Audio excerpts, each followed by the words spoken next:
Selamat pagi, selamat siang, selamat malam Pak Cliff dan teman-teman sekalian. Perkenalkan, nama saya Andrew Jong dengan NIM 01060424100001. Hari ini saya akan menjelaskan konsep perusahaan dagang. Saya dari jurusan accounting dan saya dari Universitas Ciputra. Jadi,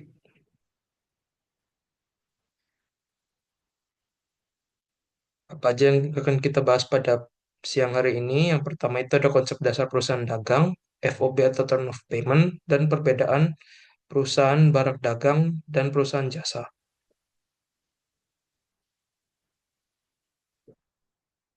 Nah, perusahaan dagang sendiri adalah jenis perusahaan yang bergerak dalam kegiatan membeli dan menjual barang dengan tanpa mengubah bentuk barang tersebut. Tujuan utama dari perusahaan dagang adalah memperoleh keuntungan dari selisih antara harga pembelian dan harga penjualan.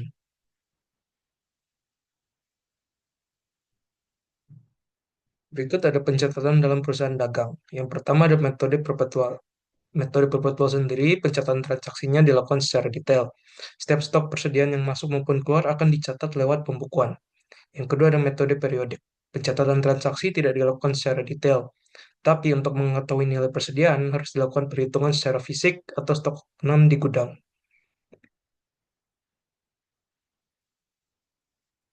Berikut ada FOB dan TOP atau Term of Payment. Yang pertama ada Free on Board atau FOB. Adalah istilah dalam aktivitas penjualan dan pembelian barang dagang di mana pihak pembeli atau penjual memiliki tanggung jawab dalam membiayai ongkos angkut atau ongkos pengiriman. Berikutnya ada TOP atau Term of Payment, adalah pembayaran berjangka yang memiliki waktu jatuh tempo. Nah, FOB sendiri ada dua. Yang pertama ada shipping point dan yang kedua ada destination. Shipping point biaya pengirimannya ditanggung oleh pembeli dan destination biasanya biaya pengirimannya ditanggung oleh penjual. Term of payment contohnya ada 2 per 10, 2 per 15, dan N30 dan atau EOM. Nah, term of payment sendiri biasanya dalam bentuk termin atau jangka waktu yang kita butuhkan untuk membayar barang yang telah kita beli. Jadi, contohnya kayak 2 per 10 itu, kita akan mendapatkan potongan 2% jika kita membayarnya dalam jangka waktu 10 hari.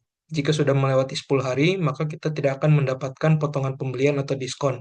Sama juga dengan 2 per 15 dan N per 30. Tetapi dalam kasus N per 30 itu, jangka waktu pembayaran kita adalah 30 hari tanpa potongan.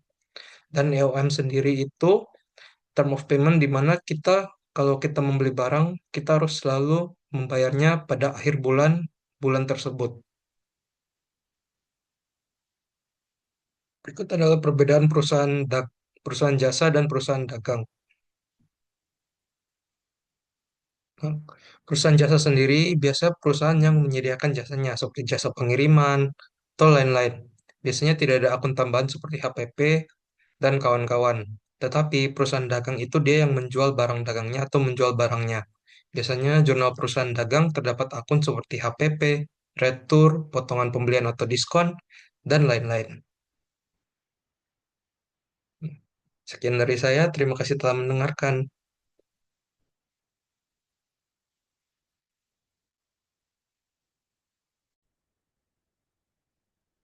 Nah, karena tadi saya telah menjelaskan apa konsep dasar perusahaan dagang, sekarang kita akan lanjutkan ke jurnalnya. Nah, di sini kita telah memiliki KOA atau Chart of Accountant. Nah, cara kita menggabungkan KOA-nya sendiri itu kita akan memakai rumus concatenate.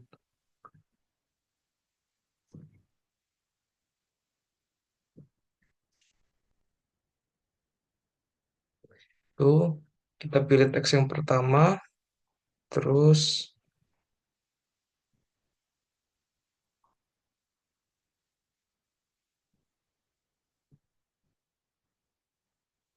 nah,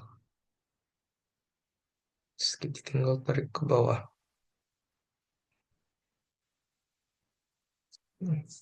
Untuk rumus ini sendiri sudah pernah saya jelaskan di video yang paling pertama. Jadi jika kalian mau lihat rumus-rumusnya atau rumus lain, atau belum mengerti fungsi rumusnya, bisa melihat video-video yang telah saya buat sebelumnya.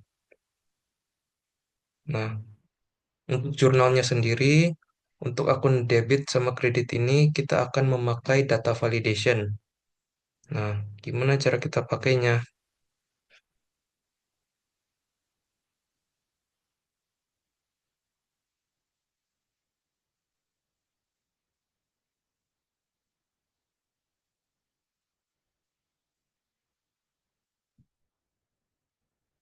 Data, terus data validation, terus list source-nya dari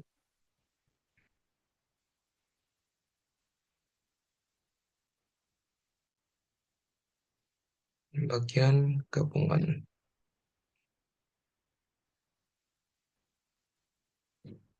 Nah, udah ada. Nah, terus untuk akun ini kita pakai rumus if. Agar apa? Agar ketika kita memunculkan akun debit sama akun kreditnya, bagian akun ini akan ada isinya. Kita pakai rumus if D4 sama dengan 0, koma, yang value if true-nya kita pilih kredit, dan value if false-nya kita pilih debit lagi.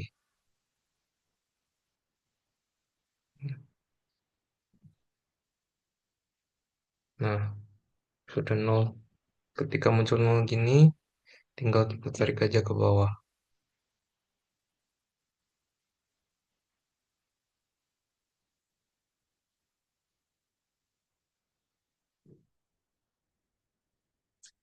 Oke, sudah. Nah, sekarang kita bisa fokus pada jurnalnya.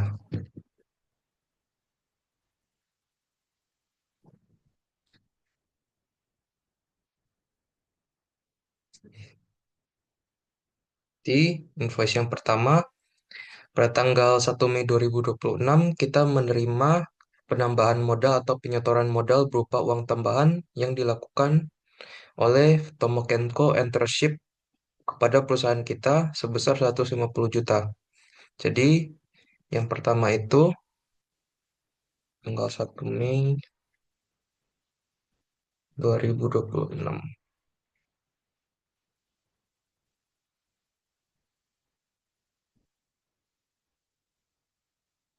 Itu kita mendapatkan kas dan modal modal sebesar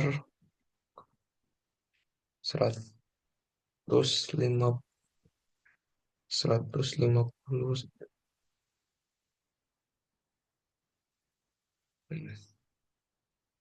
juga 150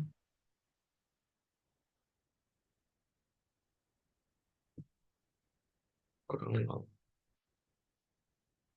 juta. Dicek invoice-nya.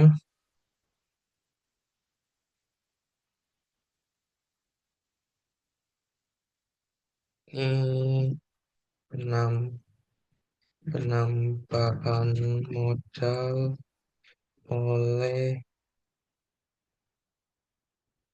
oh, oh,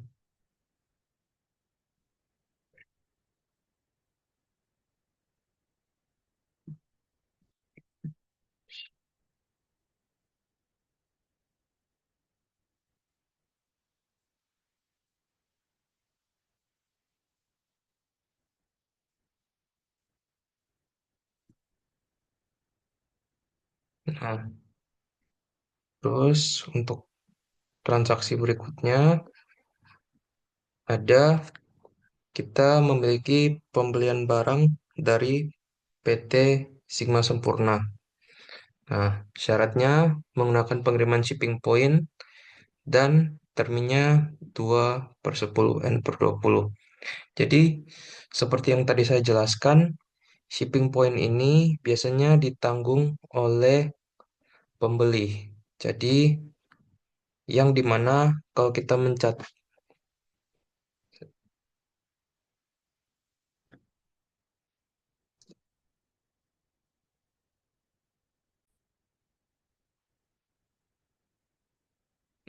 seperti yang tadi saya jelaskan, Shipping point itu biasanya ditanggung oleh pembelinya, bukan penjualnya. Tapi kalau destination biasanya ditanggung oleh penjual. Nah, jadi pencatatannya tuh jurnalnya tanggal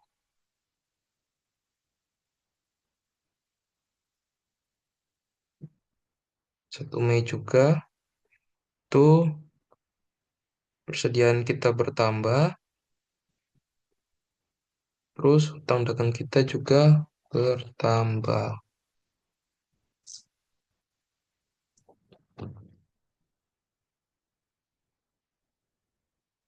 sebesar 110.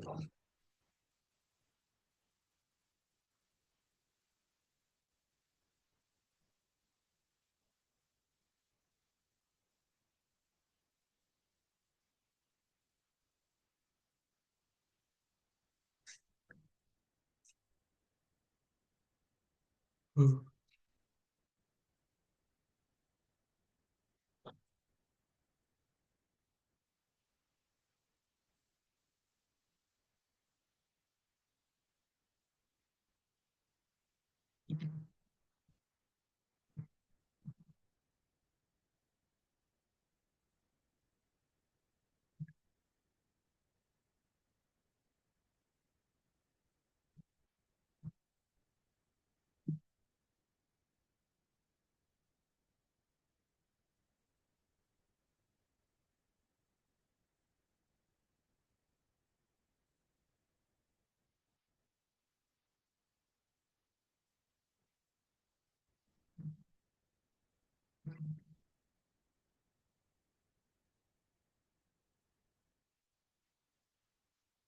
Nah, terus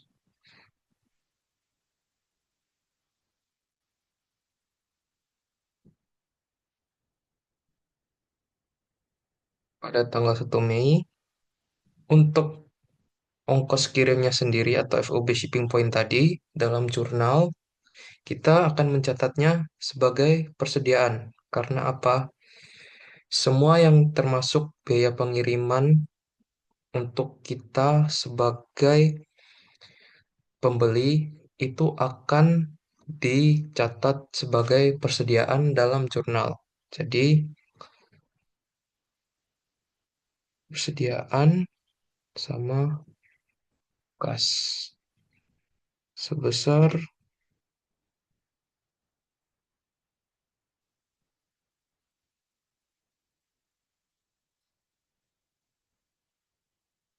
225.000.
Nah,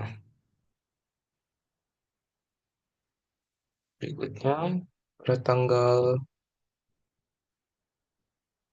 2 Mei kita menjual barang kepada PT Soklin.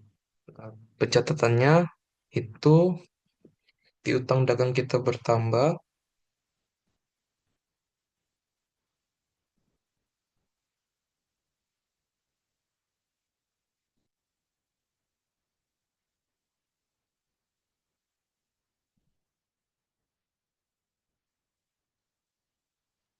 piutang dagangnya bertambah, terus penjualan kita berkurang. Eh, ya benar. Penjualan, terus kalau kita jual, kita harus menuliskan harga uh, pokok penjualan atau HPP yang telah kita dapatkan.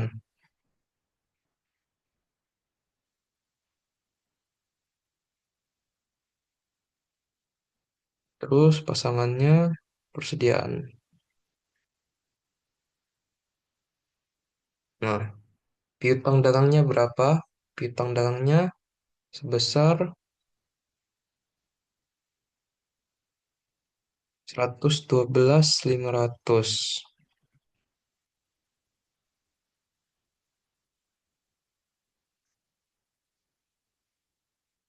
Ini juga sama.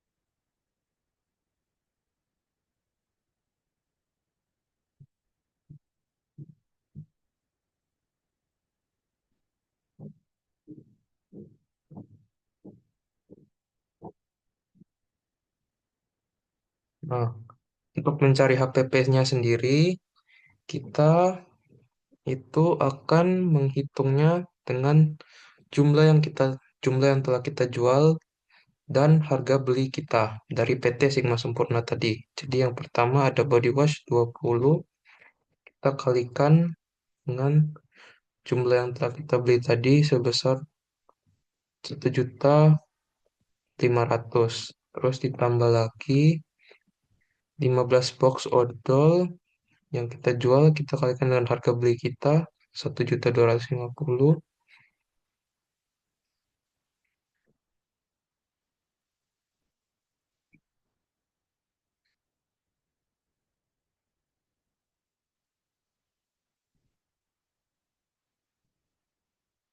Dikalikan mana tadi? 1.250.000. Terus ditambah lagi 20 box hand wash ini, kita kalikan dengan harga beli kita sebesar 1 juta.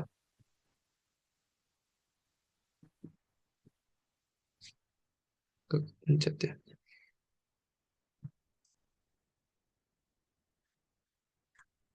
Nah, kurang lebih HPP-nya kita dapat sekitar 68.750.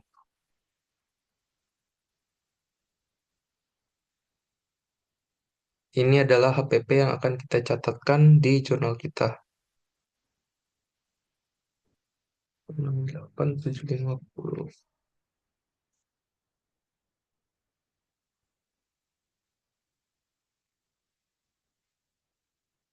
Hmm.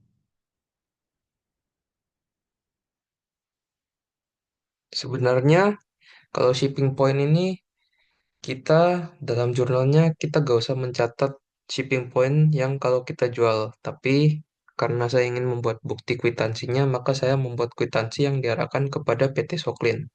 Jadi sebenarnya kalau shipping point dalam jurnal kita sebagai penjual, kita gak perlu mencatat biayanya.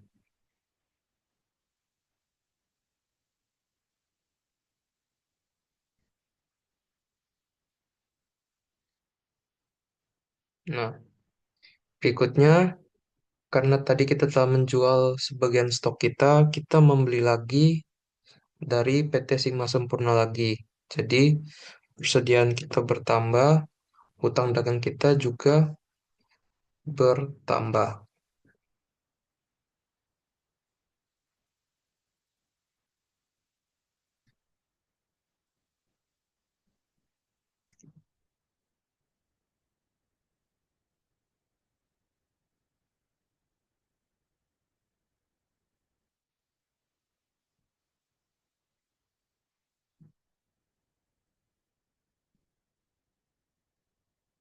itu persediaannya bertambah, hutang dagangnya bertambah,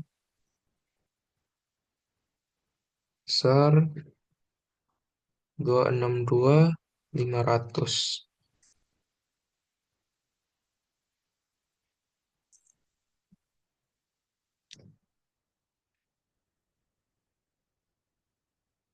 262.500.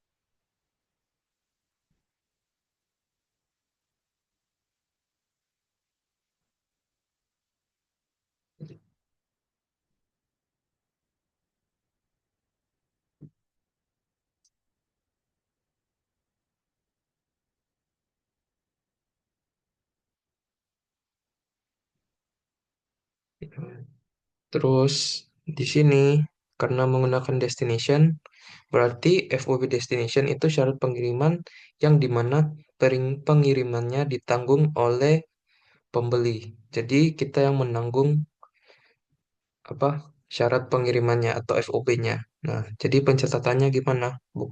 Pencatatannya gak akan masuk persediaan karena bukan shipping point, tapi setiap kita mencatat FOB destination pasti akan dalam bentuk beban angkut pengiriman atau beban angkut penjualan. Beban angkut penjualan dan kas kita berkurang karena kita yang menanggungnya sebesar 237.500. 237.500. 237.500.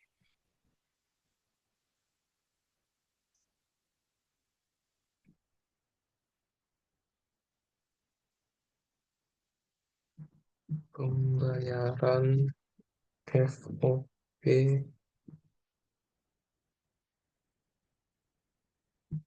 Destination PT.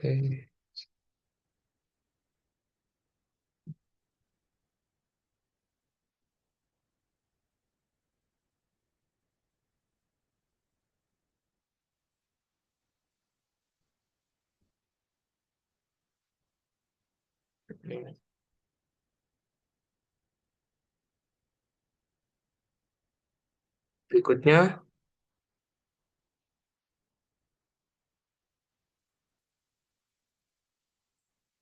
nah, tanggal 3, tanggal berapa ini? Nah, tanggal 4 Mei ini kita membayar barang dagangan yang telah kita beli tadi yang pada tanggal 1 Mei itu sebesar 110 juta. Nah, karena menggunakan termin atau term of payment 2/10 N20, jadi karena kita belinya pada tanggal 1 Mei, pada tanggal 5 Mei ini kita membayarnya. Jadi kita masih mendapatkan potongan sebesar 2% karena belum jatuh tempo untuk minnya sendiri. Jadi pencatatannya gimana? Kita catat aja di ini tanggal 5 Mei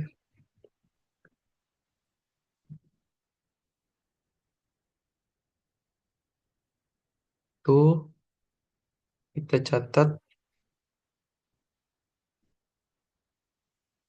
tuh hutang dagangnya berkurang. Terus di sini tuh kas dan partnernya kas. Ya kan, hmm, hitungan penjualan, eh, iya benar. Kas dan persediaan. Nah,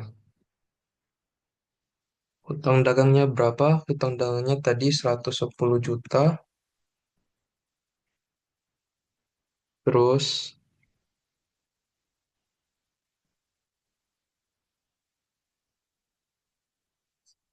dan diskonnya kan 2%. Jadi, kita tulis di sini jumlah yang kita bayarkan untuk kasnya 107.800. Terus 107.800. Nah, untuk potongannya sendiri nanti masuk persediaan. Jadi, cara kita mencari diskonnya sendiri, cara mudahnya itu kita tinggal kalikan ini dengan diskonnya 2%. Nah, sebesar 2.200.000. Atau cara lainnya kalian bisa saja kurangi hutang dagangnya 110 ini dikurangi dengan 107.800 sehingga mendapatkan 2.200.000.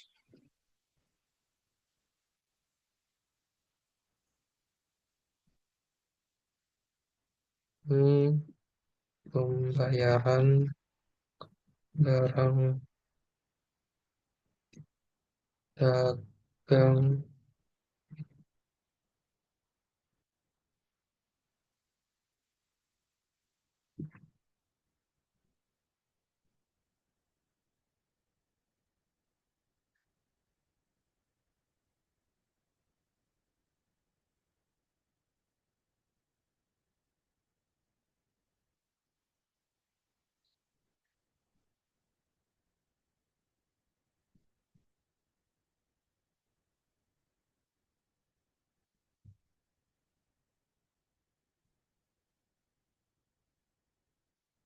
Nah, selanjutnya,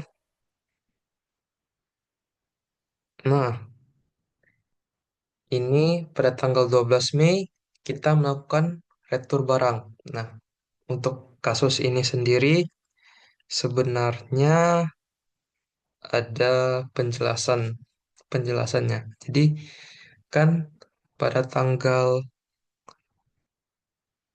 3 Mei itu kita kan mengeluarkan sebesar 262.500. Nah, tapi penambahan modal yang kita dapatkan cuma sebesar 150 juta.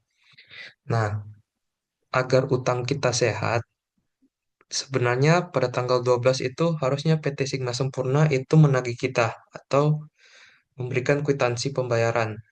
Tapi karena kita tidak ditagih dan agar terminnya lolos, kita meretur barang agar biaya yang kita keluarkan itu tidak over budget atau tidak keluar dari uang yang kita punya. Jadi saya mereturnya agar tidak over budget. Gimana cara menghitungnya? Itu kita tinggal kalikan saja barang yang kita retur, jumlah barang yang kita retur dengan harga belinya. Kayak gini dikalikan ke belinya tadi sebesar 2.500.000. Terus kita tambahkan 15 ditambah 15 dikalikan 3 juta, di mana nanti kita akan mendapatkan total 70 juta untuk harga retur barang ini. Sini kita catat saja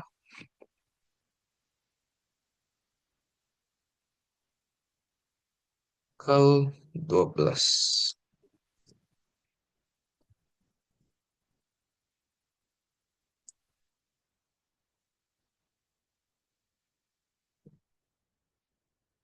Itu hutang dagangnya berkurang, persediaannya pun berkurang sebesar 70 juta.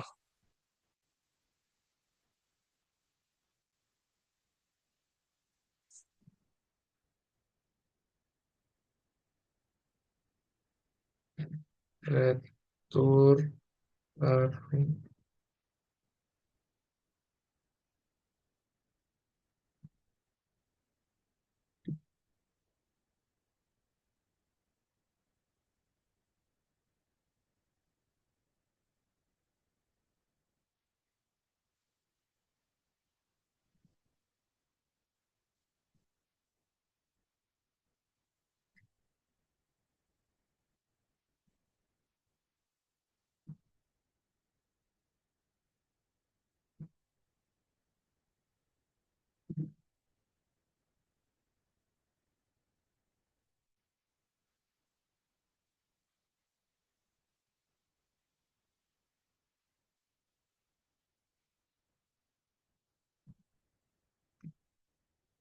pembelian.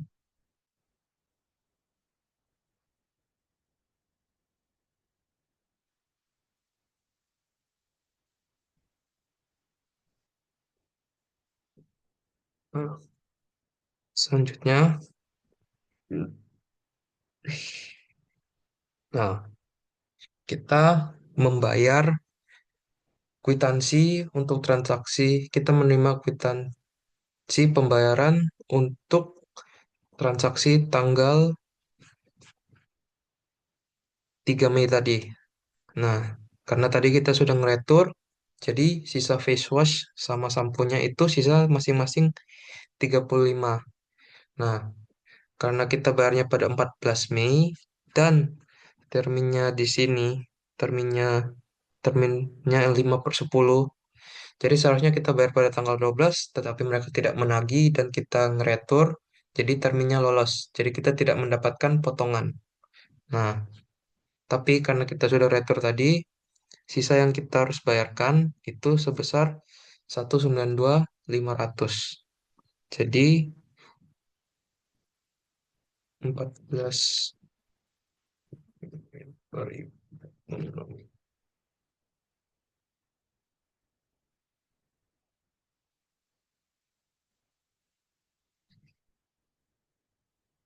itu hutang dagangnya berkurang, kas kita pun berkurang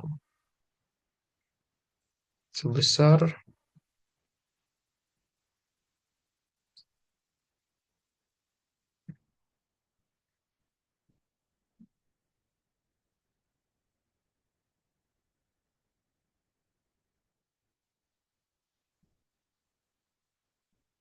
192.500.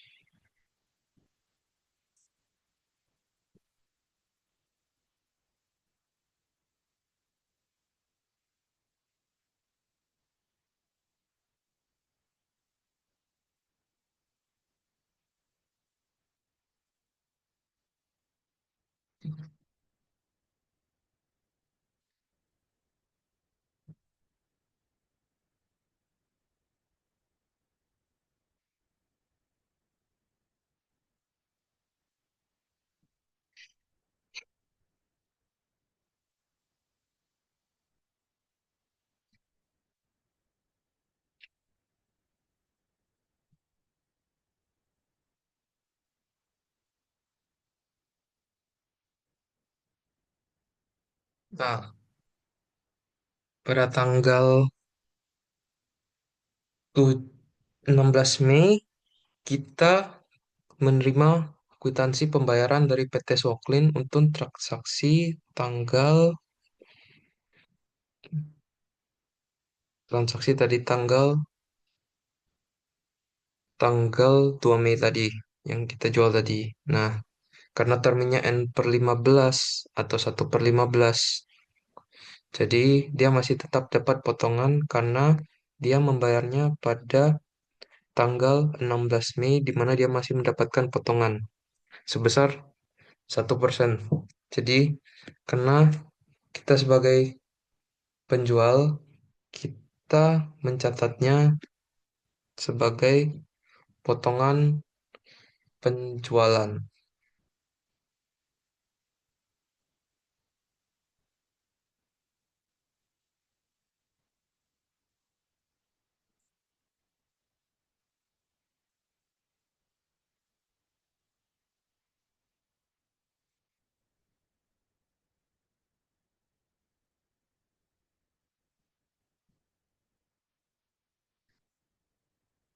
Nah,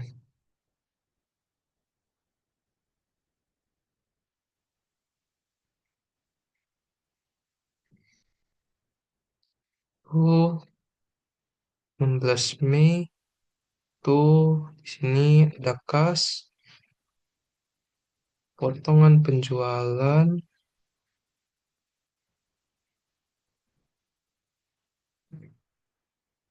dan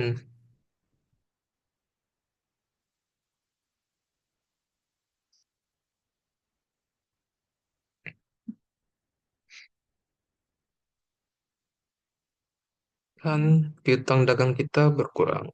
Nah, kasnya sendiri bertambah sebesar 11375. 375. Terus piutang dagangnya itu tadi sebesar ini tadi 112.500. 112.500. Nah, untuk mencarinya sendiri kita tinggal ambil sama dengan ini dikalikan 1%. Karena potongannya cuma 1%.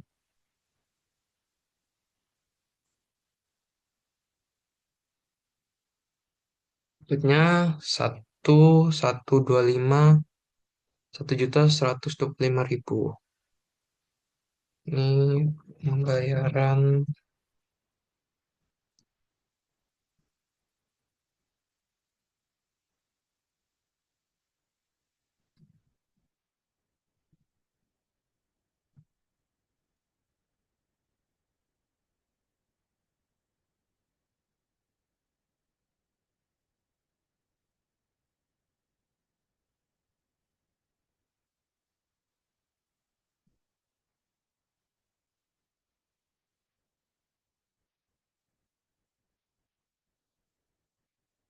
sebentar.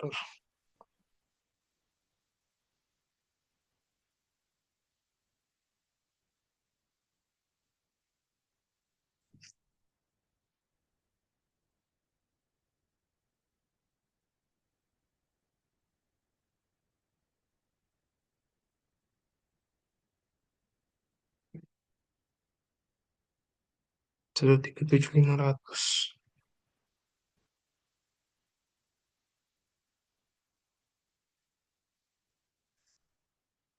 Oh, salah.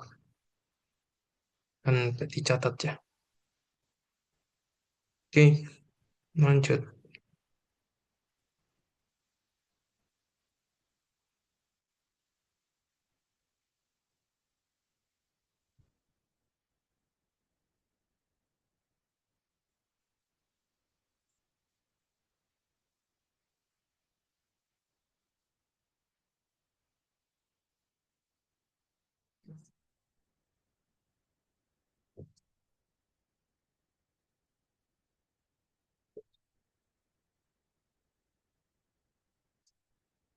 Nah, untuk tanggal berikutnya itu pada tanggal 19 Mei kita membeli barang lagi dari PT Cinta Kuman dengan syarat pengiriman shipping point dengan termin N10 6/10 NLM atau end of month.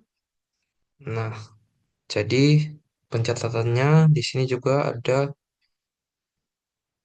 ship biaya pengiriman shipping point tadi, di mana kalau sudah saya jelaskan tadi, shipping point itu ditanggung oleh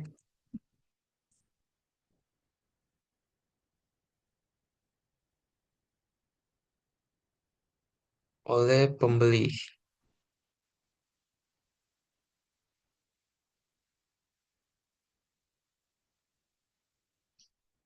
Pencatatannya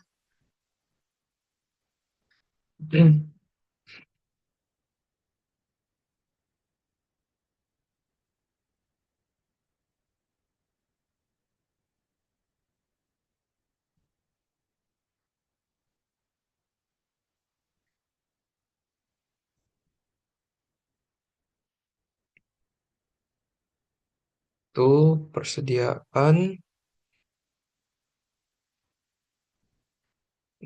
barang dagang juga bertambah, terus persediaan lagi, terus masuk kas.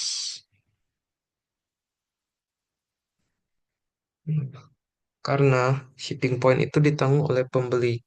Jadi, kalau kita sebagai pembeli, pencatatannya atau pencatatan terminnya dicatat kalau shipping point, kita mencatatnya sebagai persediaan.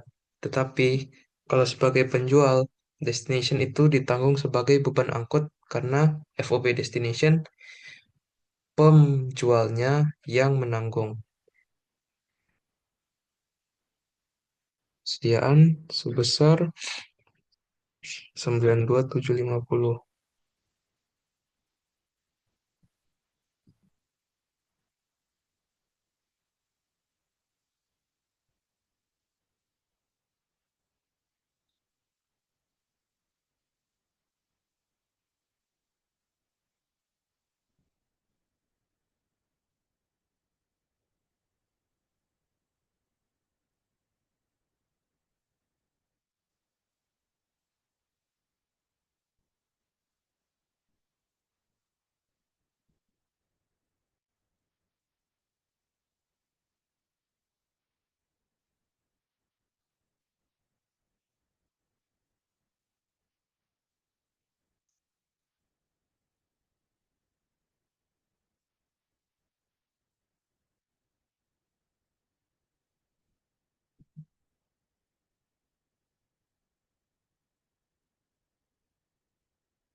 Terus ini sebesar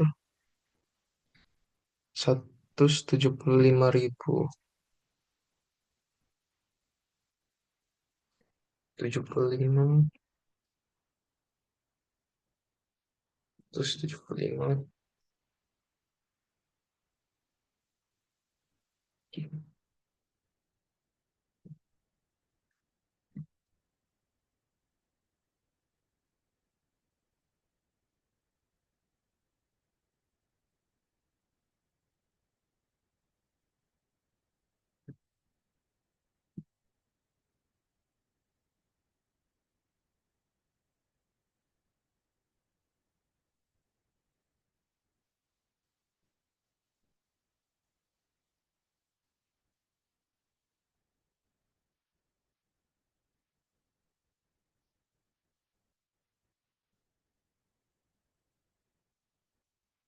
Nah, pada tanggal berikutnya, tanggal selanjutnya, kita menjual lagi kepada PT Green Life dengan syarat pengiriman destination atau yang ditanggung oleh penjual atau kita yang menanggungnya. Nah, jadi karena kita yang menanggungnya, pencatatannya itu dicatat sebagai beban angkut pengiriman atau beban angkut penjualan karena kita yang menanggung bukan pembeli yang menanggung. Nah, jadi pencatatannya tanggal 22 Mei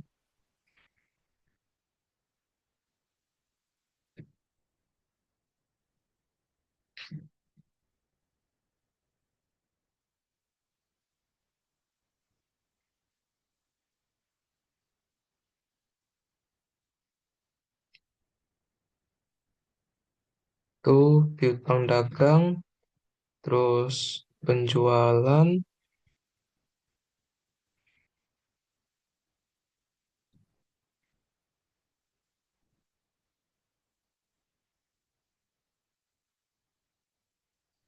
terus transaksi selanjutnya itu beban angkut penjualan dan kas.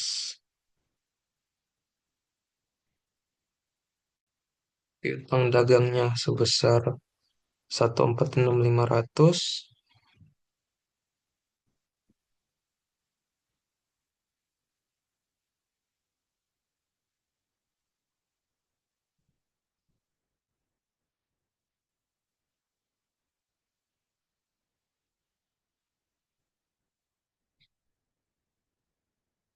150.000.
Berikutnya, nah, pada tanggal 24 Mei, PT Green Life meretur sikat gigi dengan jumlah 7 sikat gigi dengan alasan merek sikat gigi tidak sesuai dengan yang dipesan. Nah, jadi untuk ini kita akan menghitung retur penjualan dengan cara yang pertama. Kita hitung jumlah ini dulu dengan jumlah yang kita jual atau harga yang kita jual tadi atau sebesar 1.250.000. Didapatkannya 8.750 yang nanti kalau dicatatnya sebagai retur penjualan. Nah, terus untuk ini sendiri, persediaannya sendiri, kita hitungnya agar kita mendapatkan HPP-nya, kita menghitungnya dengan cara sama juga 7, tetapi kita kalikan dengan harga jual kita.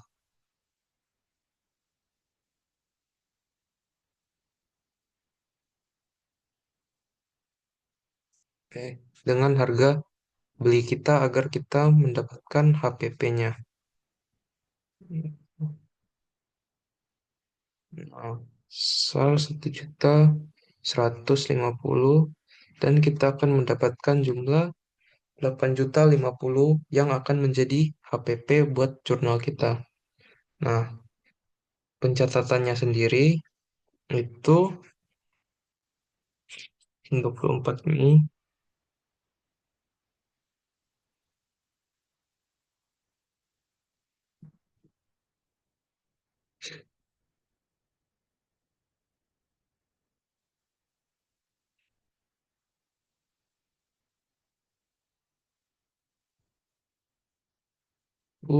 Transaksi yang pertama itu retur penjualan.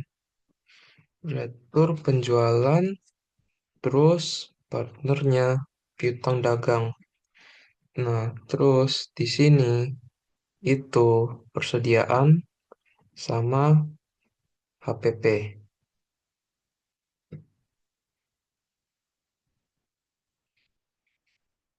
Nah, retur penjualannya tadi sebesar 8.750, 8.750,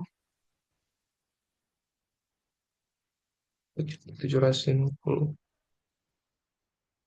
Nah, dan HPP-nya kita catat tadi 8.050. 8.050. 8.050.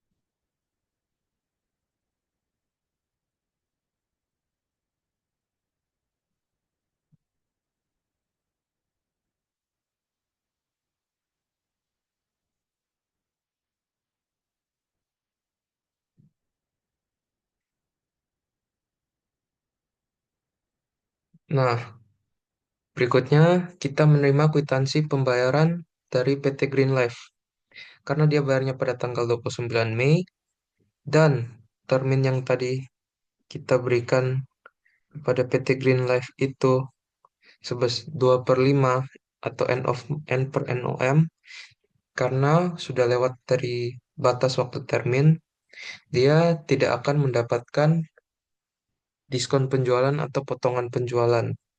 Jadi, pencatatan jurnalnya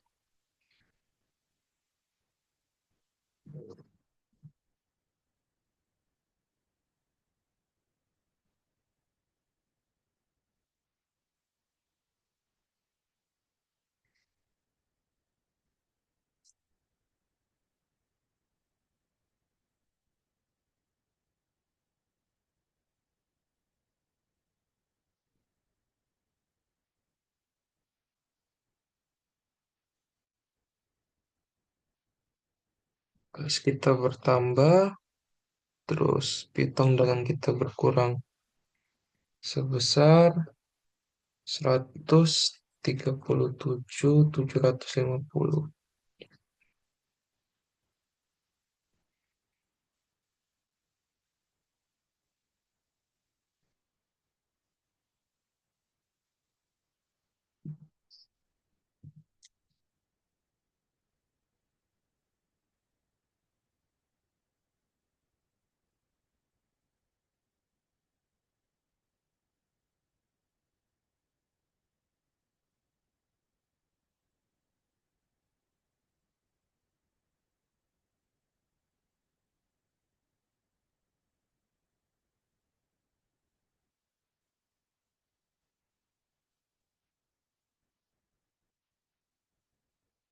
Terus tanggal selanjutnya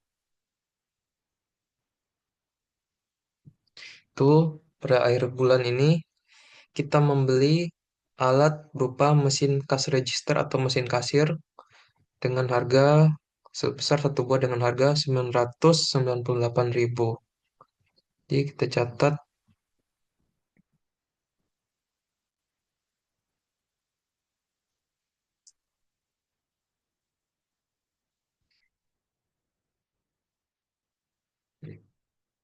itu peralatan dan kas.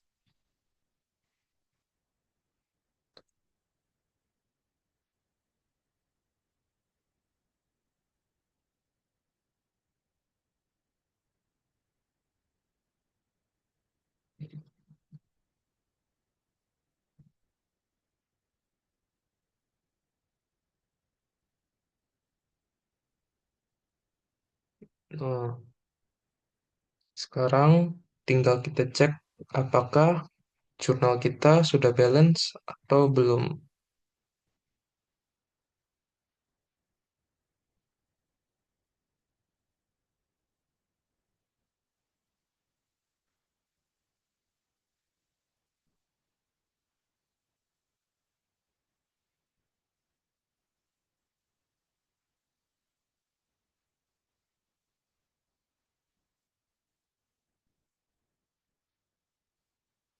Nah, dan hasilnya sudah balance.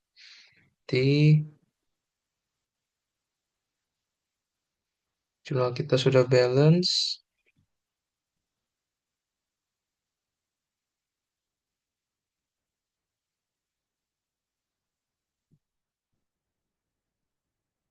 Sekarang kita bisa lanjut ke pembuatan buku besarnya. Nah, buku besar sendiri, cara cepatnya kita pakai pivot buku besar. Nah, ini tinggal kita ini kan, terus kita insert pivot table.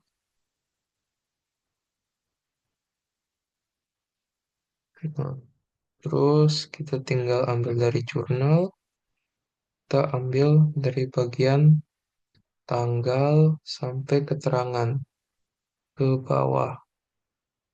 Kemudian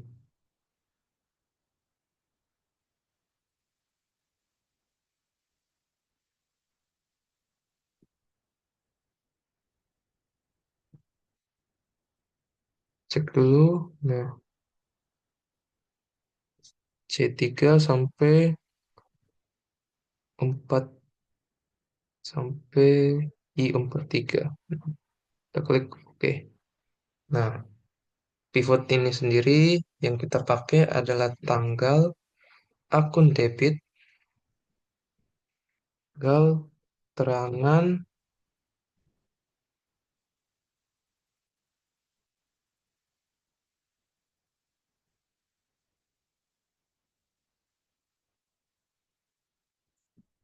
akun debit, akun kredit, sama akun.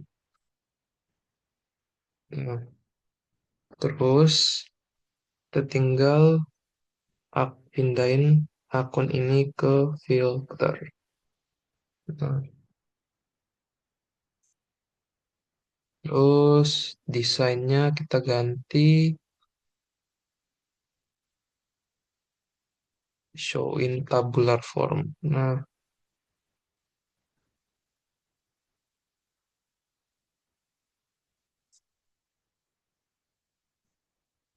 terus subtotalnya, not show subtotal, langsung grand total aja.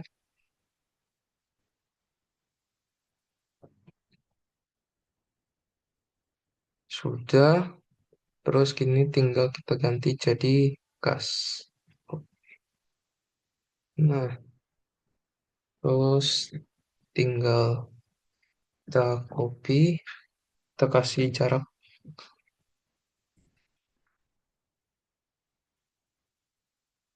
jadi gini.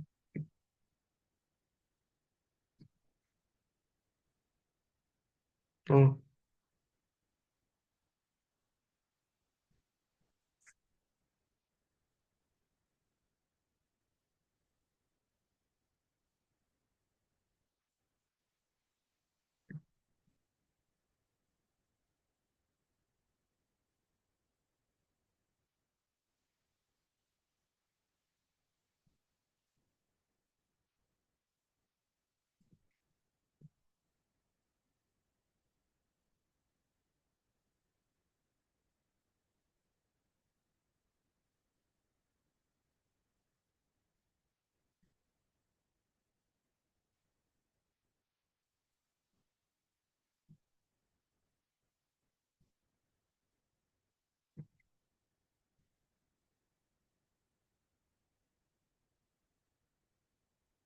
jaraknya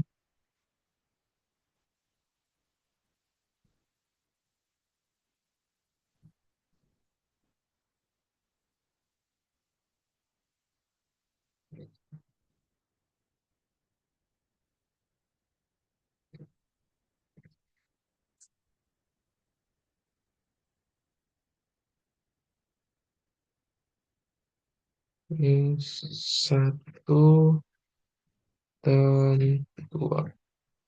Nah, harusnya ini cukup. Ini kita adjust dulu biar kelihatan semua.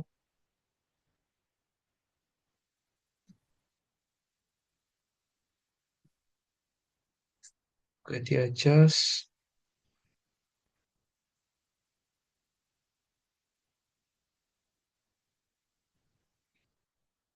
Nah, terus tinggal kita ganti ini kas, saya urutan aja, persediaan, terus piutang dagang,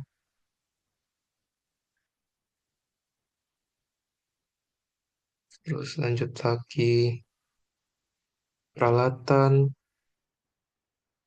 terus lanjut lagi hutang, hutang dagang, terus lanjut lagi modal, tinggal disesuaikan aja, modal, lanjut lagi penjualan, terus ngatur penjualan,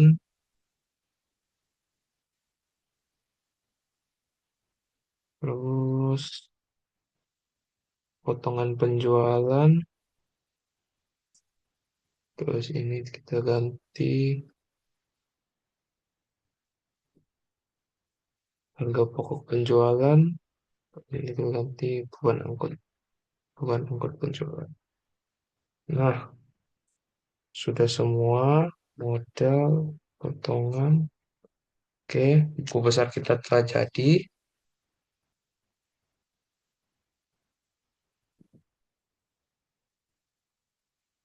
Ini kita sesuaikan dulu biar cantik. Nah, karena buku besarnya sudah jadi, sekarang kita buat neraca saldo. Neraca saldo. Nah, neraca saldo sendiri kita tinggal ambil pivotnya lagi dari sini.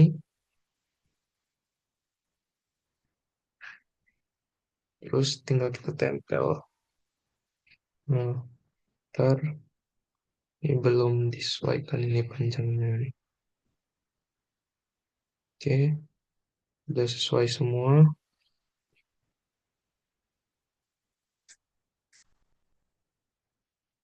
Jadi tinggal bikin neraca saldonya.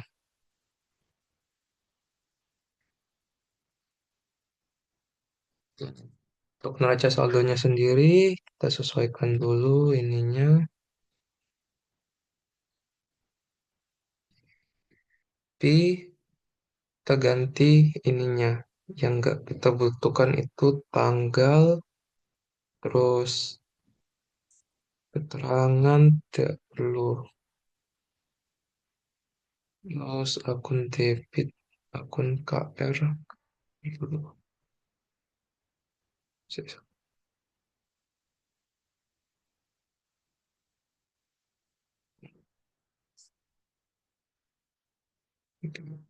Tinggal gini, ini, terus bagian ininya akun kita tinggal pindahkan ke sini.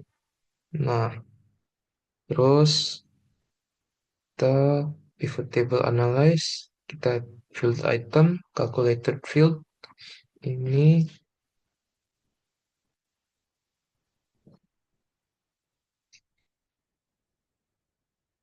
saldo debit. If if DB atau debit lebih besar kredit, maka debit dikurangi kredit nol. Nol. Terus sama lagi buat bagian kredit, calculated field, saldo kredit. Rumusnya tetap sama. If kredit lebih besar debit, debit kredit dikurangi debit nol.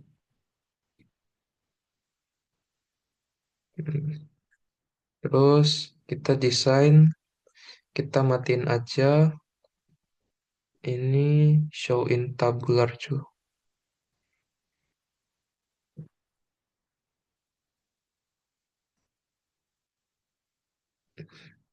Ini show in tabular, terus grand totalnya kita matiin, terus total gak usah.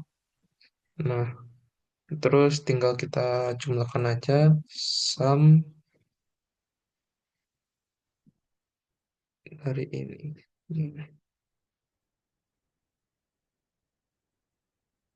Terus kita tarik ke sebelah juga. Biar lebih jelas, kita pakai ini. Nah, hasil neraca saldonya sudah balance. Di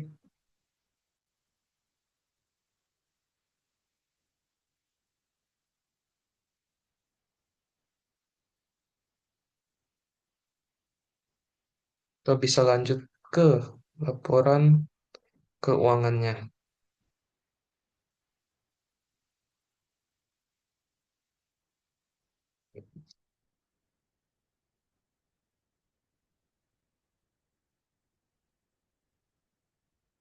Nah, laporan keuangan sendiri kita akan membuat yang pertama tuh kita membuat laporan laba rugi.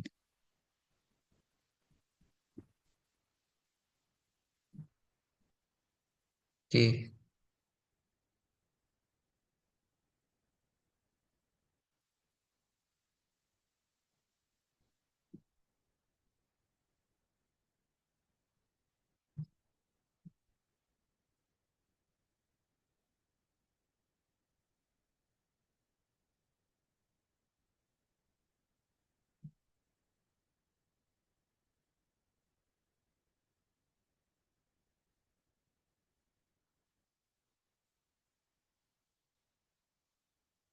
PT Jaya Abadi. Nah, ini akun-akunnya ada apa aja? Ada pendapatan penjualan. Tebal. Eh, Pendapatan penjualan itu isinya kita ambil dari mana? Kita ambil dari neraca saldo ini. Terus kita ambil bagian penjualan sampai potongan penjualan. Kita ambil, kita tempel. Nah, nah, untuk mencari ininya, kita pakai rumus sum if.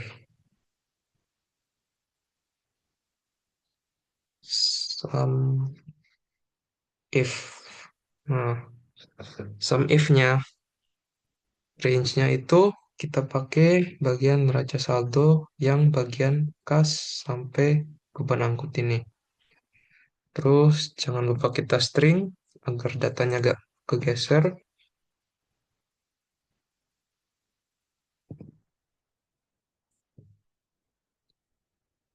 Datanya gak kegeser.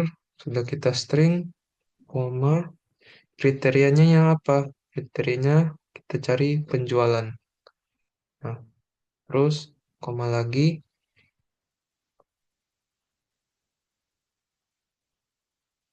yang C5.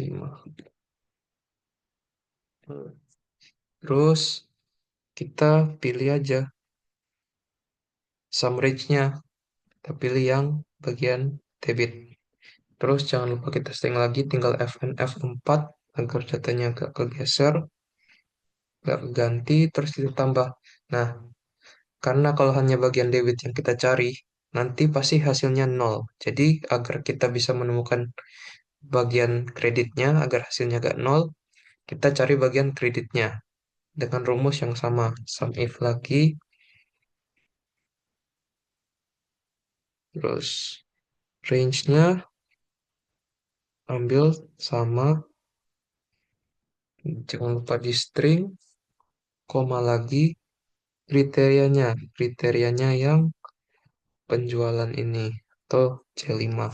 Terus, koma lagi. Nah, agar hasilnya tidak nol, kita ambil bagian yang kredit. Nah, terus di string lagi. Terus kita tutup deh.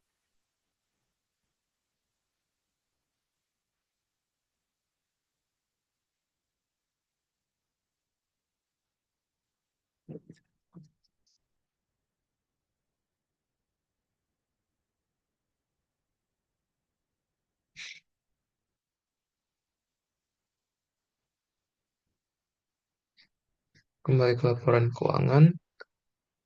Sudah, kita lihat. Nah, terus ini biar jelas. Nah, kita lihat bagian neraca saldo. Apakah sudah sesuai? 259 untuk bagian penjualannya. Bagian penjualan kita lihat 259 juta. Nah, sudah sesuai. Terus kita tinggal masukin lagi aja rumusnya. Kita tempel di sini.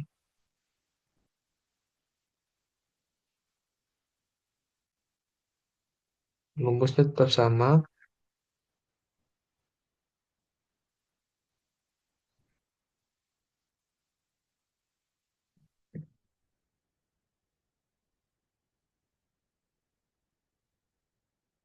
Tapi kita buat bagian retur penjualan.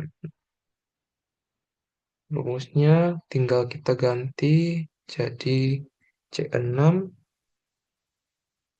Tinggal ganti kriterianya aja. Rumusnya tetap sama.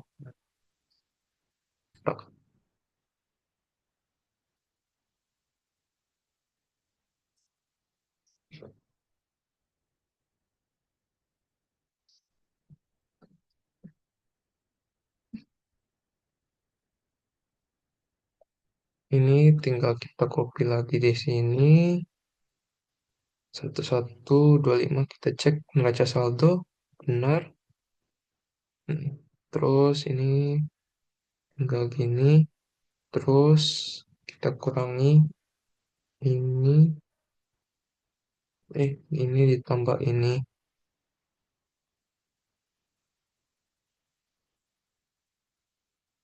9 juta 25.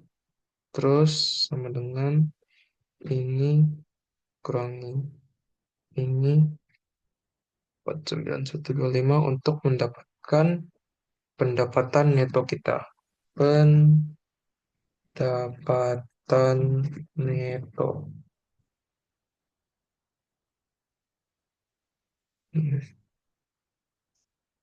Terus setelah mendapatkan pendapatan neto, kita ambil lagi yang bagian harga pokok penjualan.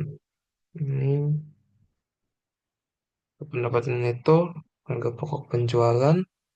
Terus tinggal kita pakai rumus yang sama atau pakai sum if lagi.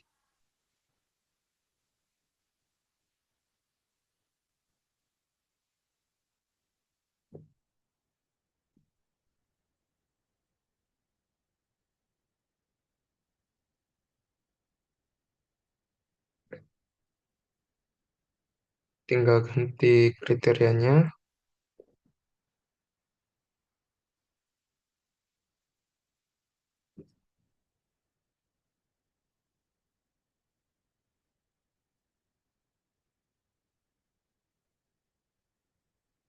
Terus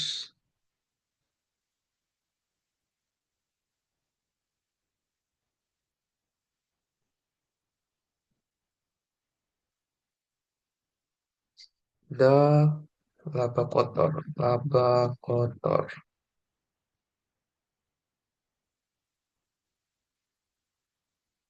Laba kotornya tinggal sama dengan ini dikurangi ini. Terdapat 188.425. Nah, ini laba kotor kita.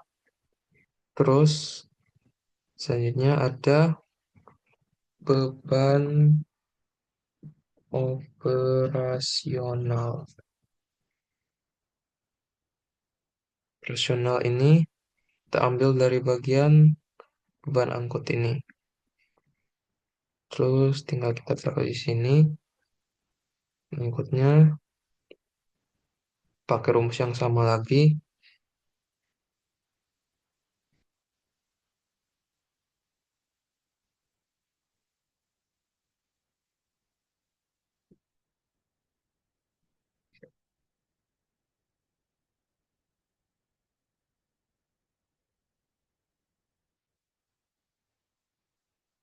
Di sini. Tinggal kita ganti kriterianya lagi. Hmm,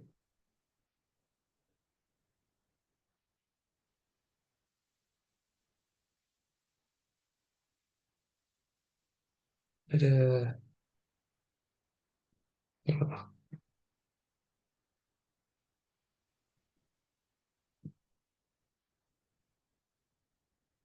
nah, ini kita ambil yang ini. Terus C9 ini kita ganti C13.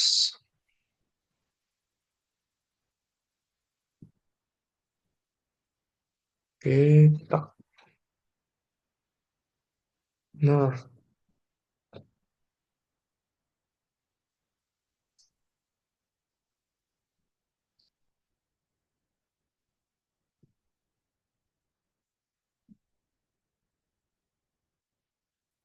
terus total beban operasional ini tinggal samain aja. Nah, terus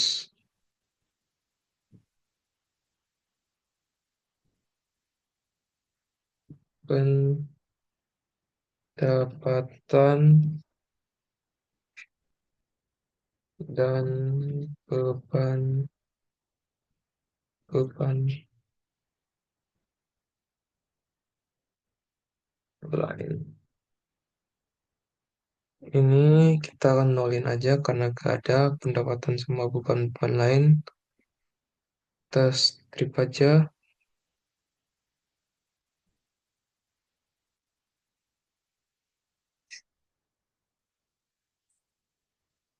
Terus di bawahnya tinggal laba bersih kita. Laba bersih.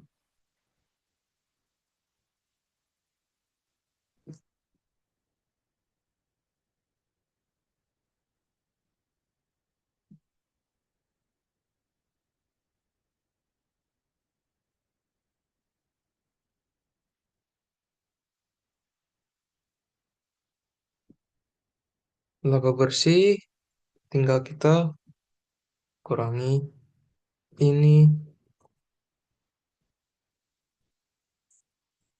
4,37.500. Nah, laporan laba rugi kita selesai. Tinggal tambahin border gini. Nah, berikutnya kita bikin laporan saldo laba.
Saldo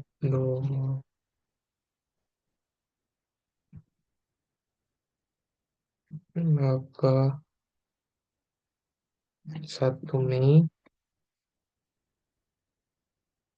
itu kita kosongi aja karena nggak ada. Terus bawahnya laba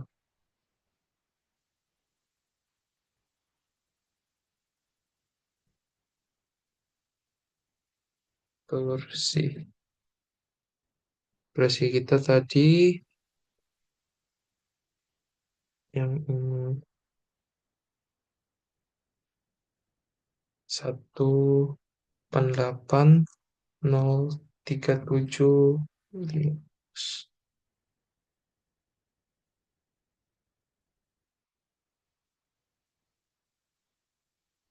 Terus bagian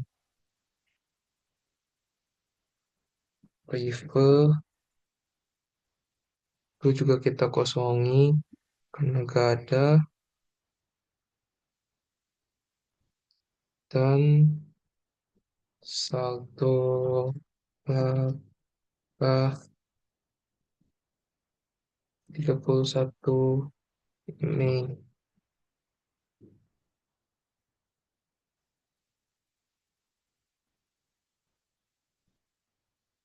yang ini.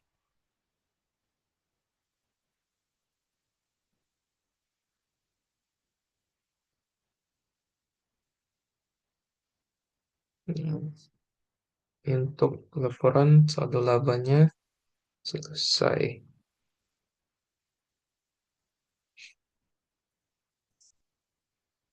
Berikutnya, setelah laporan saldo laba, kita ke bagian laporan posisi keuangan.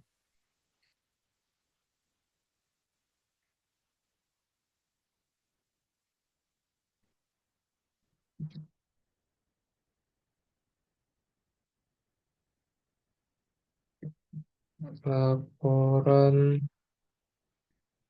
posisi keuangan.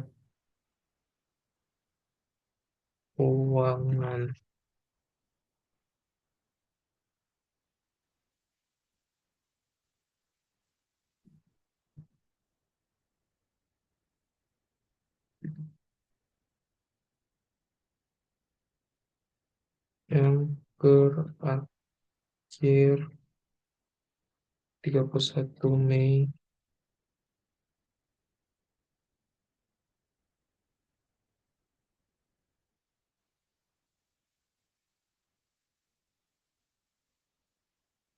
PT Chong.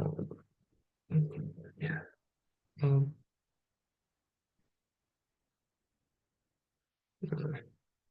Ini bagian-bagiannya. Aset. Aset itu kita ambil dari nomor akun 1. Di kode 1 ambil semua di dari bagian kas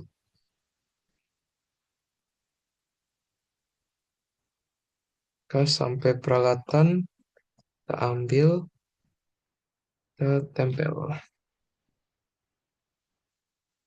Nah, ini pakai rumus kurang lebih sama, pakai rumus sum if. Kita ambil ini,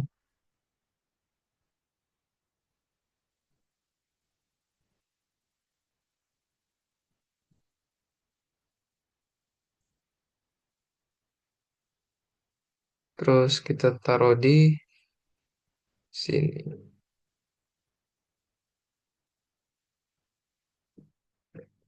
Tapi yang membedakannya apa? Yang membedakannya tinggal ganti aja. Nih.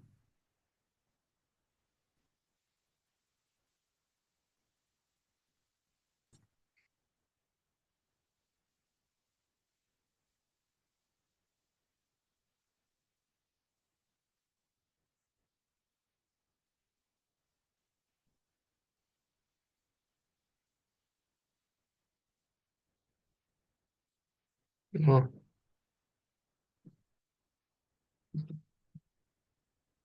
nah,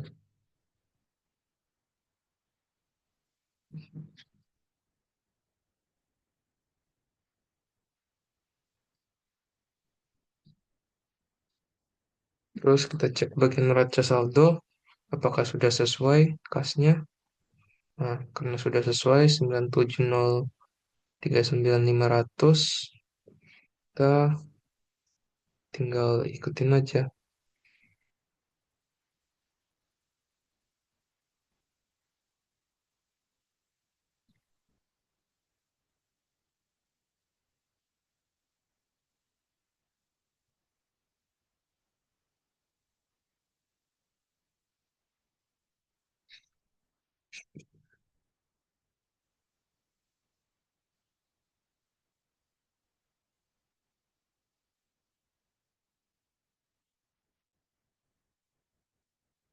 Nah, sini masalahnya.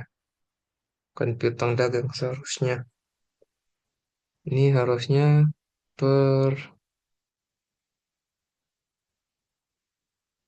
persediaan. Start. Hmm, nih persediaan. Persediaan. Nah, terus di ini kita refresh, refresh, refresh,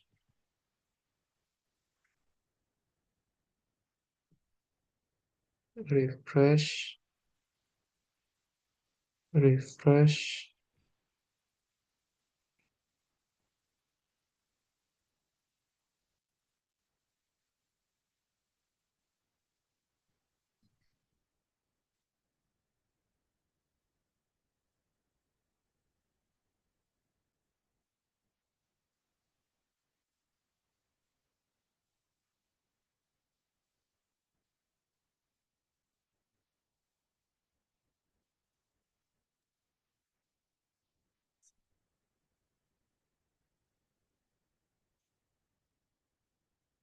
refresh. Nah,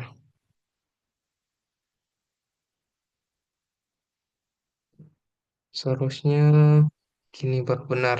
Nah, bintang dagangnya nol.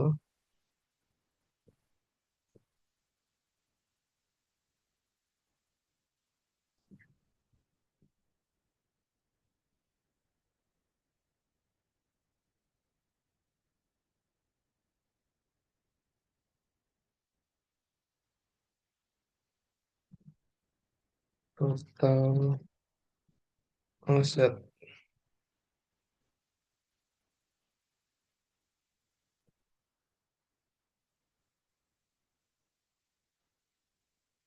aset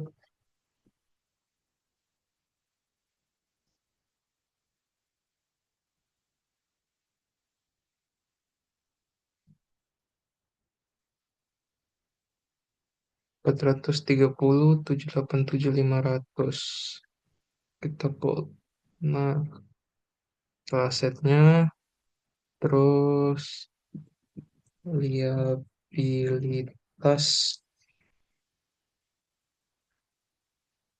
kita ambil dari kode yang kode 2.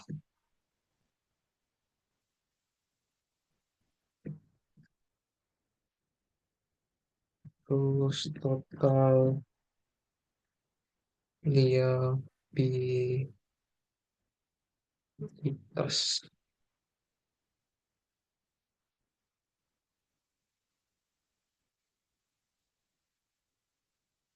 ini kita pakai rumus yang sama. Kita yang ini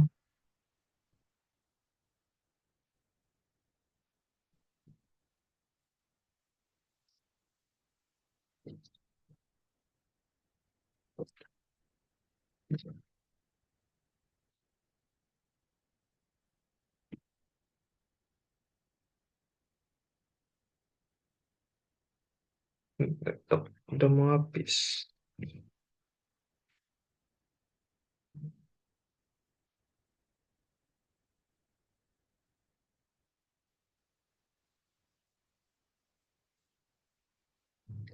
Dan dagangnya kita pakai rumus yang sama, cuman bedakan adalah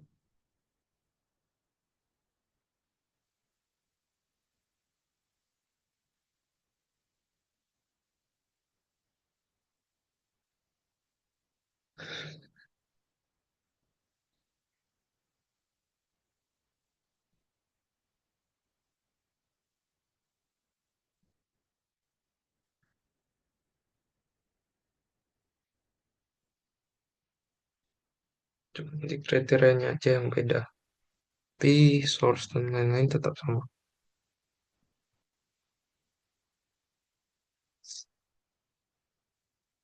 Hmm,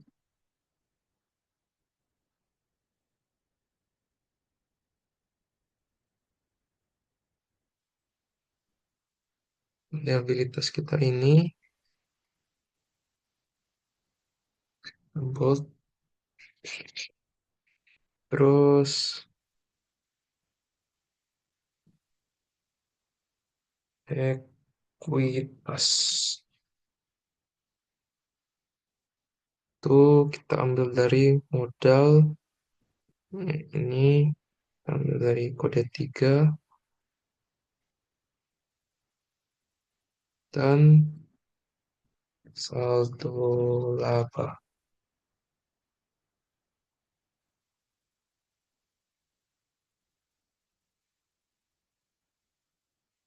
Ini ada total ekuitas.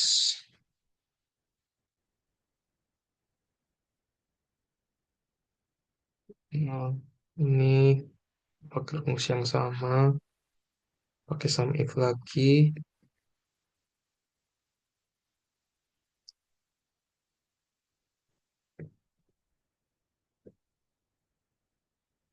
Tinggal kita ganti range-nya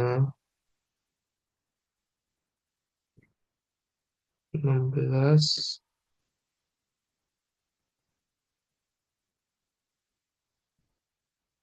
150,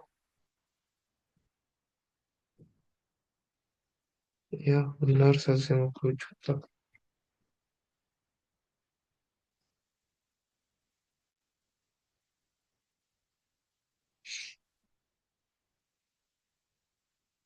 Terus saldo labanya yang ini.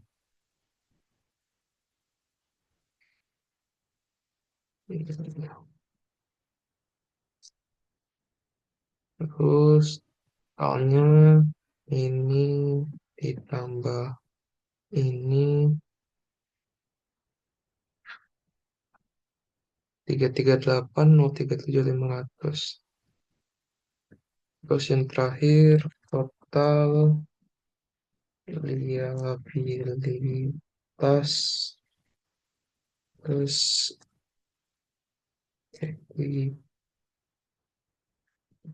ekuitas.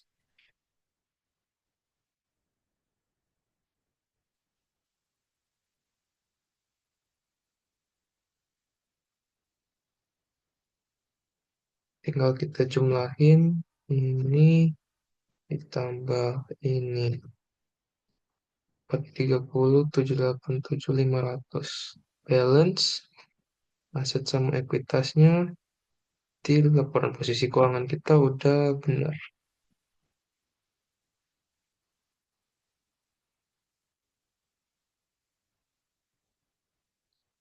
Nih kita border aja balance.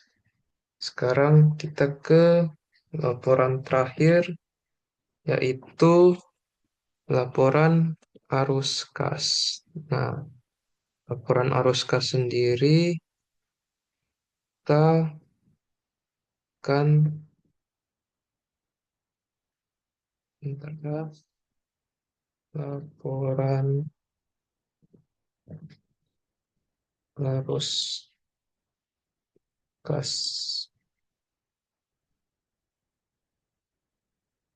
Ini bukan yang berakhir ya. Ini untuk periode akhir.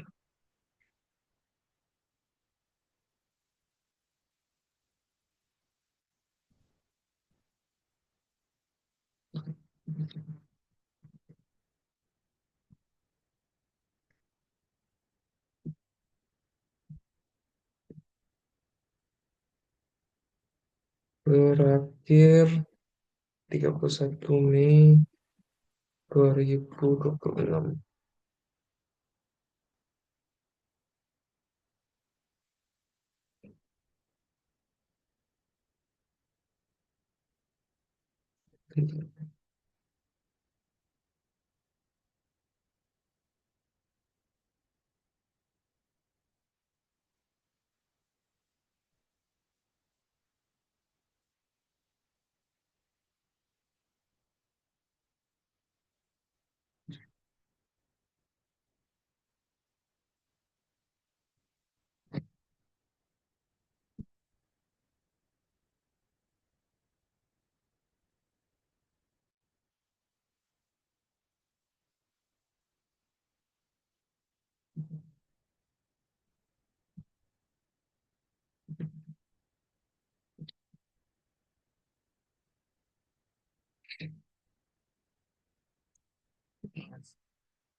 Hmm,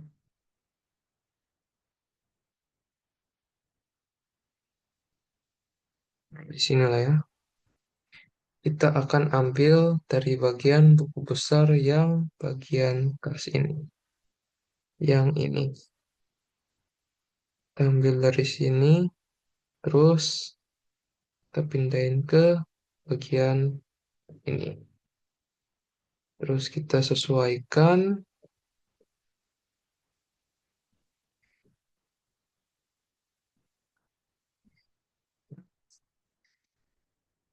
Ini kurang kurang ke sini.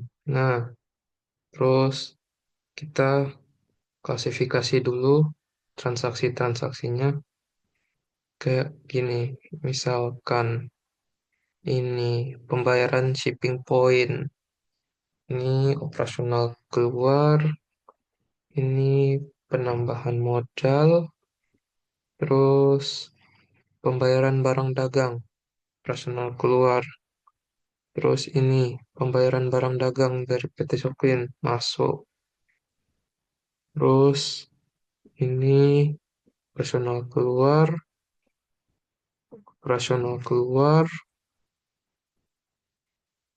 pembayaran barang dagang lagi, operasional masuk, terus pembayaran FOB, operasional keluar, terus pembelian mesin tas itu investasi keluar, terus pembayaran barang dagang itu operasional keluar. Nah, setelah kita klasifikasi gini, kita bisa lanjut ke laporan posisi keuangannya. Nah, ada apa aja? Yang pertama arus kas operasional.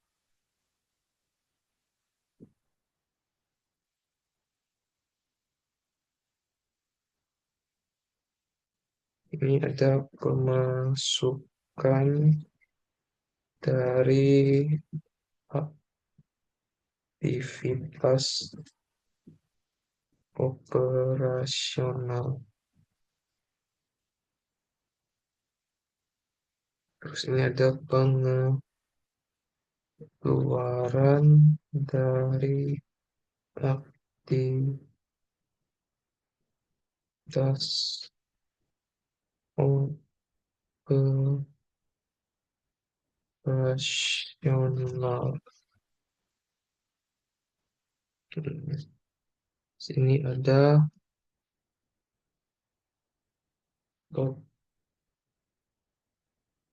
total arus kas operasional.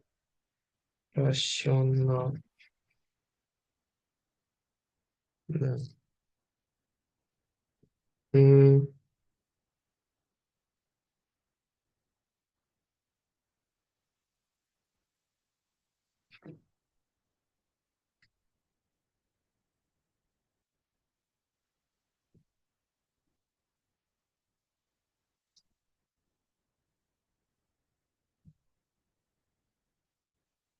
ada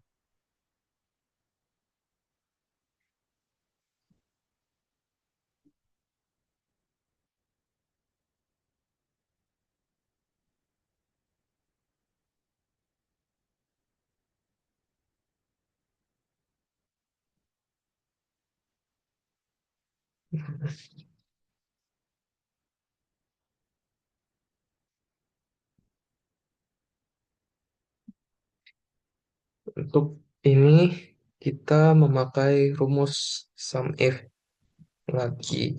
Sum if, sum if, tapi yang membedakan itu adalah range-nya. Range-nya kita pakai yang ini. Range-nya yang ini. Jangan lupa kita string. Terus, sama lagi, apa kriterianya atau apa yang mau kita cari? Kita cari misalkan ini, pemasukan dari aktivitas operasional. Berarti kita mencari uang kas masuk atau OM-nya. Nih, kita pilih OM, terus kita cari lagi. Nah, sum range-nya yang mana? Yang bagian debit. Yang ini. Nah, kita string lagi,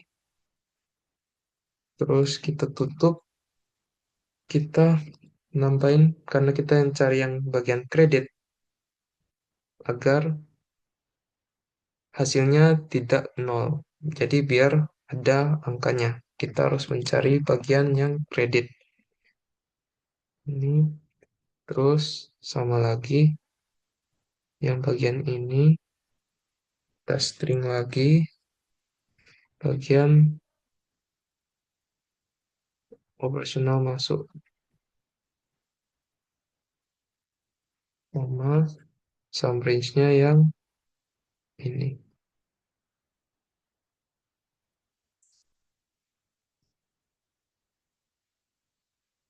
Kita string lagi.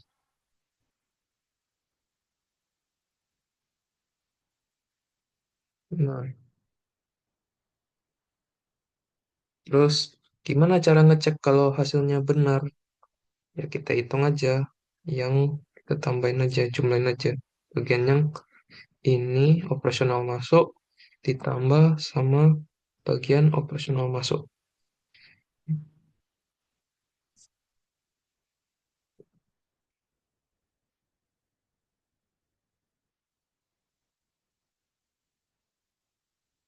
Hmm,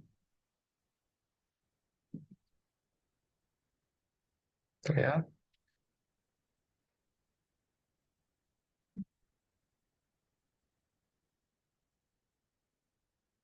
25.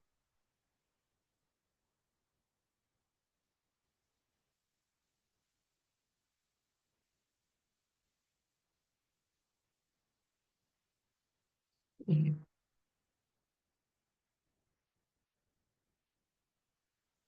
same range-nya mungkin ini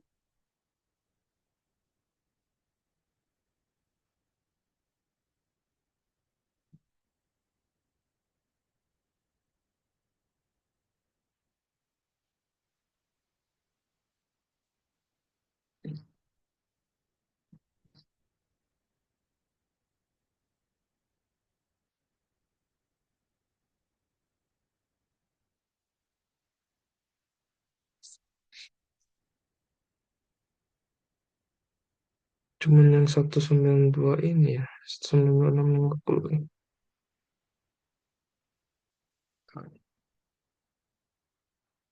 Ada yang salah.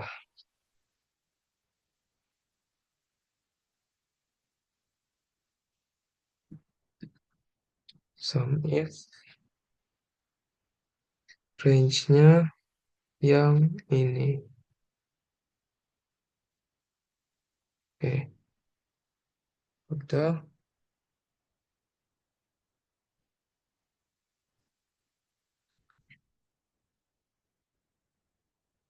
Off.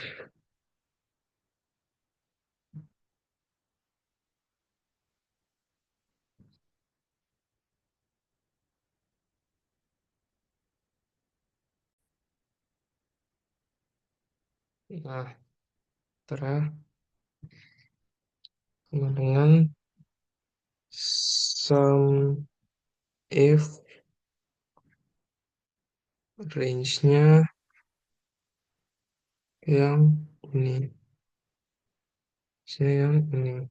Fn F4 kriterianya yang OM. Personal masuk. Terus ini kita ambil dari bagian yang debit.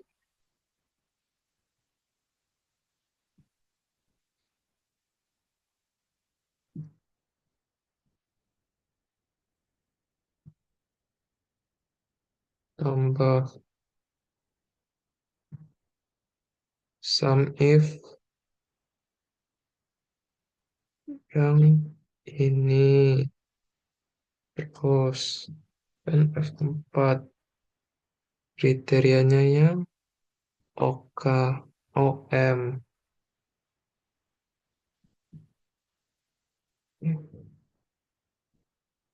Kriterianya yang ini. Nah, tadi kita lupa tekan. Makanya gak kebaca. Nama bagian yang kredit. Nah, FN F4. Seharusnya, nah, 249 125. Nah, akhirnya anomali ditemukan. Jumlahin lagi ini ditambah ini. 49,125. Nah, benar. Terus kita tinggal melakukan hal yang sama, yaitu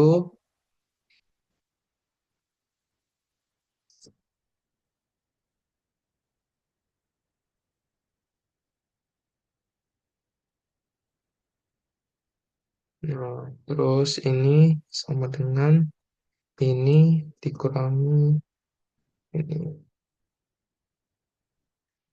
Yang negatif. Terus lanjut lagi, arus kas dari arus kas investasi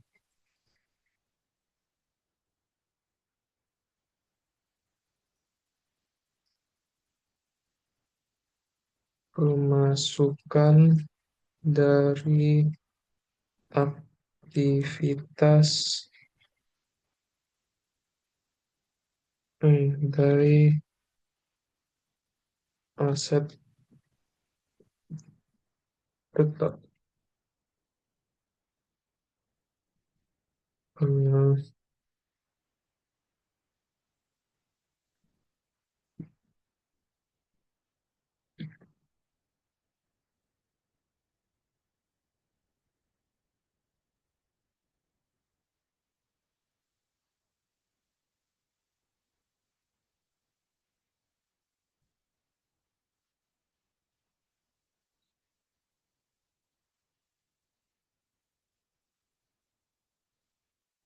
karena pemasukannya nggak ada, kita nolin aja. Terus ini pakai rumus yang sama,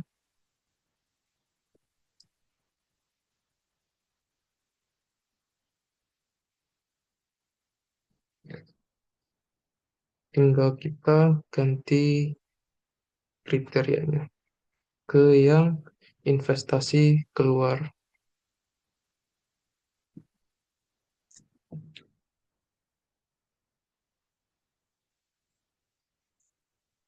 998, oke.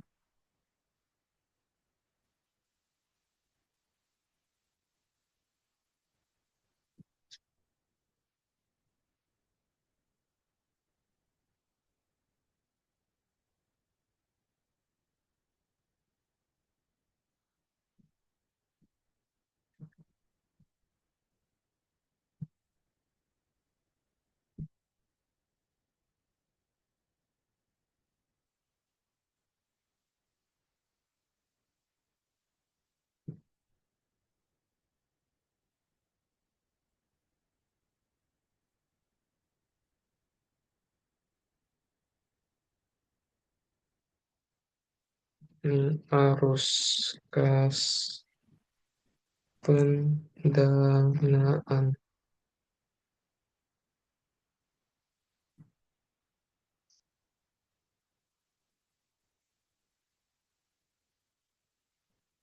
pemasukan dari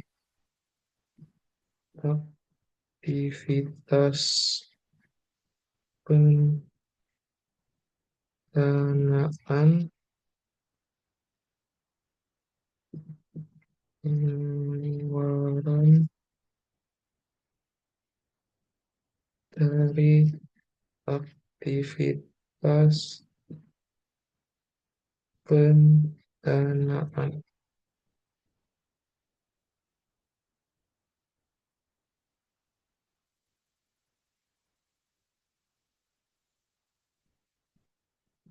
total arus kas pendanaan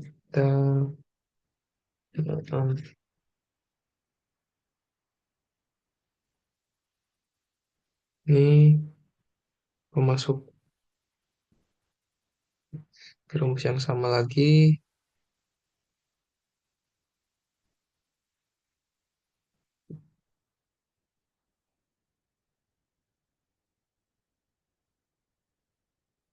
Terus tinggal diganti range-nya aja. Tuh, TM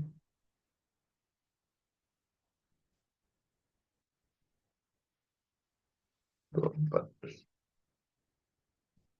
50. Ini kita kasih ini. Terus ini kita nolkan aja karena gak ada.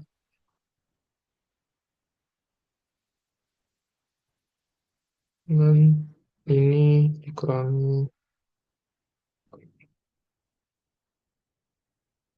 ya. Terus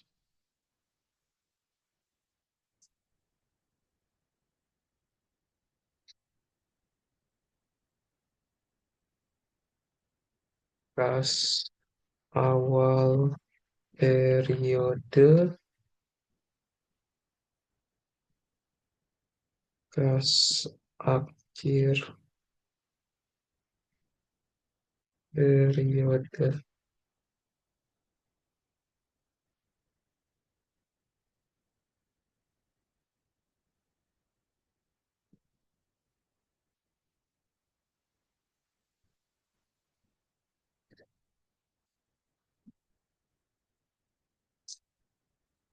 Kas awal periodenya nolkan aja karena gak ada.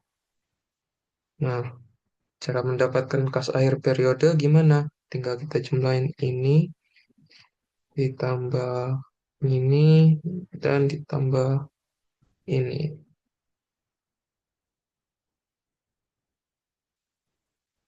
Kita dapat 97.039.500. Volt aja. Nah, untuk mengecek kalau kas akhir periode kita sudah sesuai, kita ke bagian aset ini, kita lihat kas kita 97.039.500 sama. Nah, karena sudah selesai semua dan sudah balance semua, sehingga kita bisa katakan kalau kita telah selesai. Sekian dari saya, terima kasih.